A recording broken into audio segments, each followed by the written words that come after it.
जैसे कि ये कलयुग चल रहा है ना, तो यहाँ पे कोई भी अपना नहीं है। किसी को कितना भी कुछ कर लेने पे मतलब थोड़ा सा अगर उन लोगों को मौका मिलता है बहुत तकलीफ दे देते हैं। YouTube पर चैनल को सब्सक्राइब कर लीजिएगा। दोस्तों, जय श्रीमन नारायण, जय श्री राधे राधे राधे। गुरुजी के प्रिय भक्तों, उत्तर प्रदेश के वृंदावन में आयोजित धर्म और आध्यात्मिक चर्चा के दौरान यह महिलाएं गुरुजी से प्रश्न करती हैं कि रिश्तेदार बहुत तकलीफ देते हैं, ऐसे में कलयुग में धर्म और आध्यात्म में रहते हुए सुखमय जीवन कैसे जिएं? तो जवाब में पूज्य गुरुजी अणुताचार्य जी महाराज ने धर्म और आध्यात्म की बहुत ही सुंदर व्याख्या की, जो आप सभी को सुनना चाहिए और समझना भी चाहिए। दोस्तों, आज की वीडियो बहुत ही ज्ञानवर्धक होने वाली है। इस वीडियो को अंत तक जरूर देखिएगा और हमारे चैनल को सब्सक्राइब और वीडियो को लाइक और शेयर करना ना भूलिएगा। राधे राधे। प्रणाम गुरुजी, हम ममता पांडे रांची के झारखंड से आए हैं। गुरुजी, जैसे कि ये कलयुग चल रहा है ना, तो यहाँ पे कोई भी अपना नहीं है। किसी को कितना भी कुछ कर लेने पे मतलब थोड़ा सा अगर उन लोगों को मौका मिलता है बहुत तकलीफ दे देते हैं। तो गुरुजी एक बात बताइए ना, ऐसे समय पे अपने आप को कैसे संभाला जाए, जो हम लोग अपने आप कर्म भी करें और थोड़ा धर्म के साथ करते हुए जो भी समय बचा है उसको सर्वाइव करते हुए अच्छे से सदगति मिल जाए, तो थोड़ा मन भी शांत रहे। तो कुछ ऐसा बताइए, कलयुग में क्या कर सकते हैं? कलयुग केवल नाम आधारा, सुमरि सुमरि नर उतर ही पारा। कलयुग में विवाह हो गया आपका? जी जी गुरुजी। तो बस अपने पति के पास रहिए, पति के पास ही रहते हैं गुरुजी। और अपने बच्चों के पास रहिए। बच्चों को बढ़िया पढ़ाइए लिखाइए, योग बनाइए, और परिवार और अड़ोस पड़ोस इन लोगों से ज्यादा मतलब मत रखिए। सही है गुरुजी, परिवार ही ज्यादा तकलीफ देते हैं, अड़ोस पड़ोस को तो कोई मतलब है ही नहीं। हाँ, तो परिवार में भी ज्यादा आप मत इंक्लूड रहिए। परिवार देखो, जितने परिवार से जुड़े लोग हैं, परिवार आजकल परिवार क्या है, आपका भाई, आपका बेटा, आपका अपना, ये परिकर तो ठीक है। इसमें भी जब बच्चे, जब तक शादियां नहीं होती तब तक सब ठीक चलता है। शादियां होने के बाद ना सबको फिर अपने अपने की पढ़ने लगती है कि अब उनको अपना भविष्य देखने लग जाता है कि अब अपने लिए जोड़ना है, अपने लिए करना है। फिर वो स्वार्थी हो जाते हैं। सही है। फिर वो अपना देखते हैं, फिर आपका बिगड़े तो बिगड़े, एकदम सही। फिर वो अपना बनाना, क्योंकि समय के साथ उनको ये लगता है कि अब जिम्मेदारी आई, अब ये करना है, इसलिए स्वभाव बदल जाता है। कल तक जो हमारे साथ अच्छे थे उनका समय के साथ स्वभाव बदल जाता है। इसलिए जीवन में अच्छे दोस्त होने चाहिए, है ना, और फ्रेंड सर्कल हो, जो अच्छे लोग हो उनसे दोस्ती कर लो। बाकी परिवार से केवल राम राम तक सही है। कछु लेना न देना मगन रहना। परिवार वालों की बातें ये हैं कि ये मांगने आएंगे, भैया 10,000 रुपया दे दो, जरा हमें चाहिए, वो काम है। आपने यदि 10,000 रुपया दे दिया तो आप अच्छे हैं, और फिर आपने 1 महीने बाद अपने 10,000 रुपया मांग लिए तो आप बहुत बुरे हैं। और यदि आपने 10,000 रुपया नहीं दिए तो आप बहुत बुरे हैं। क्यों नहीं दिया आपने? भले आपके पास ना हो, पर उन्होंने मांगा है तो उन्हें चाहिए। और चलो हम आपकी मदद कर भी दें तो भैया समय से लौटाओ, तो बोलेंगे 1 महीने बाद, और 1 साल बाद जब मांगोगे आप तो बोलेंगे खाके भागे जा रहे हैं क्या? तो बोलेंगे कि तुम्हें तो जरूरत ही नहीं है, तुम्हारे पास तो बहुत है। अरे आपके पास तो बहुत है, जरूरत ही क्या है आपको? तो गुरुजी उनकी बातों को ध्यान मतलब अपने माइंड पे ना रखिए, इसके लिए क्या करें? उनकी बातों को तो इस कान से सुनो, इनसे निकालो, और लेन देन बिल्कुल ना हो। उनसे लेन देन हो जो ईमानदार हो। रिश्तेदार ना अधिकांश, ये बात सही है ना, पैसे ले लेते हैं पर लौटाते नहीं है, इसलिए बिल्कुल पैसे का संबंध नहीं। यदि आप या फिर पैसा दो तो फिर इस भाव से दो कि वापस नहीं आना। यदि इतना बड़ा जिगर है, दिल है, तब तो दो, वरना रोते रह जाओगे। रिश्तेदारी में मदद तो सब आदमी मदद ही तो करता है। भाई हमने किसी को 100 रुपए दे दिए तो मदद ही तो की थी, लेकिन बाद में उसको लौटाना चाहिए ना 100 रुपए, लेकिन नहीं लौटाता। इससे मतलब इससे ये लगता है कि भाई संसार में फिर एक के चक्कर में सारे लोग पिस जाते हैं।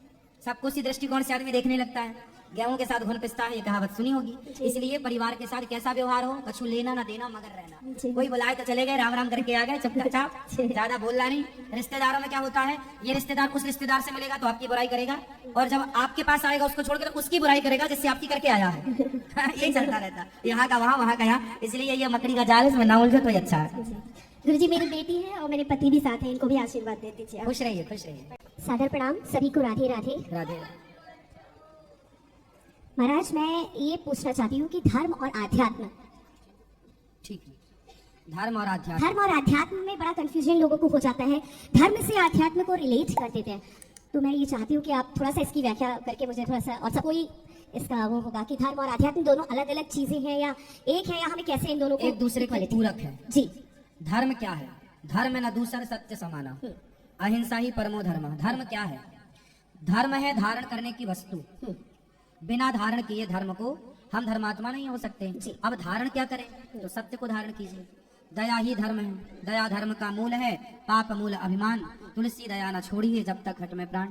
दया ही धर्म है। कोई शरण में आ जाए आपकी, हमारे यहाँ पृथ्वीराज चौहान थे और मोहम्मद गौरी को उन्होंने कई बार हराया, लेकिन कई बार हराने के बाद भी उन्होंने छोड़ दिया। कोई बात नहीं, हमारा उद्देश्य तुझे मारना नहीं है, तेरे अंदर की बुराई मिट जाए, हम तो ये चाहते हैं। तो हमारे यहाँ दया थी तो उन्होंने 17 मौके दिए, क्योंकि दया धर्म है। हमारे यहाँ दया थी तो पृथ्वीराज ने मोहम्मद गौरी को 17 मौके दिए, पर मोहम्मद गौरी ने एक बार जब पृथ्वीराज को पकड़ा तो उसने एक भी मौका नहीं दिया। ये धर्म है, क्योंकि हमारी भूमि, भले उस धर्म का परिणाम भोगना पड़ा हो, बहुत बिल्कुल है ना, लेकिन धर्म नहीं छोड़ा हमारे इस भारत ने। इसलिए धर्मात्मा देश है, ये धर्मात्माओं का देश है ये भारत देश। तो धर्म क्या है? माँ बाप की सेवा करना पुत्र का धर्म है, पति की सेवा करना पत्नी का धर्म है। सबके धर्म बटे हुए हैं। शिष्य का धर्म अलग है, गुरु का धर्म अलग है, राजा का धर्म अलग है, प्रजा का धर्म अलग है। हमारे अंदर धर्म है तो ही हम आपको बहन के रूप में देखेंगे। हमारे अंदर धर्म नहीं होगा, किसी लड़के के अंदर धर्म नहीं है तो वो अपने पड़ोस की लड़की को भी ताक झांक करता है। क्यों करता है? अपनी सगी बहन उसकी जवान है, सुंदर है, वो अपनी बहन के बगल में बैठता है तो उसके मन में कोई विकार नहीं होता। लेकिन वही उसी उम्र की लड़की जब पड़ोस में दिखती है तो वो उसकी तरफ आकर्षित होता है, गलत नियत से देखता है। क्यों?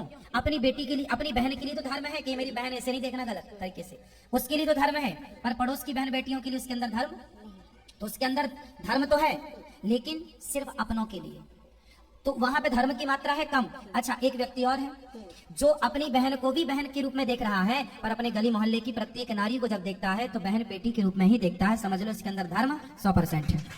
और जो केवल अपनी बहन में देखे उसके अंदर 5% बचा है, और वो 5% धर्म भी जिस दिन मर गया तो फिर भाई बहन की मर्यादा भी मर जाएगी। तो पिता पुत्र की जो मर्यादा है वो मर्यादा के बीच में केवल धर्म है। माँ बेटे के बीच में जो मर्यादा है वो मर्यादा ही धर्म है। मर्यादा का एक नाम है धर्म। मर्यादा मीन्स धर्म ही होता है। मर्यादा में रहो मतलब, हाँ, ये मर्यादा और धर्म पर्याय है एक दूसरे का। तो ये रहा धर्म। अब आप चाह रहे हैं आध्यात्म क्या? देखिए, आध्यात्म क्या है? जो धर्म से जुड़ा है वो आध्यात्म ही है। धर्म और आध्यात्म कोई बहुत अंतर नहीं है। मैं आध्यात्मिक हूँ मीन्स धार्मिक हूँ, मैं आध्यात्मिक हूँ मीन्स धार्मिक हूँ, मतलब मैं अपने में मनन करता हूँ, अपने में डूबा हूँ। जरूरी नहीं है कि धार्मिक व्यक्ति, आध्यात्मिक व्यक्ति मंदिर जाए, मंदिर ना जाए, वो अपने माँ बाप की सेवा करता है, वो अपने व्यवहार को ठीक रखता है, वो सत्य पे चल रहा है, दया कर रहा है, किसी के साथ बुरा नहीं कर रहा है, वो अपने आप को मानता मैं धार्मिक हूँ, आध्यात्मिक हूँ। जरूरत नहीं है कि मैं मंदिर ही जाऊँ। तो आध्यात्मिक और धार्मिक, धर्म की परिभाषा तो है श्रेष्ठ, लेकिन जो धर्म से जरा भी टच है ना, जो गलत नहीं कर रहा, जो गलत को फॉलो नहीं करता, गलत को मान्यता नहीं देता, अपने आप को हर गलत काम से बचा के रखता है, वो आध्यात्मिक व्यक्ति है। जो हर गलत से बचा के रखे अपने आप को, मतलब आध्यात्मिकता क्या है?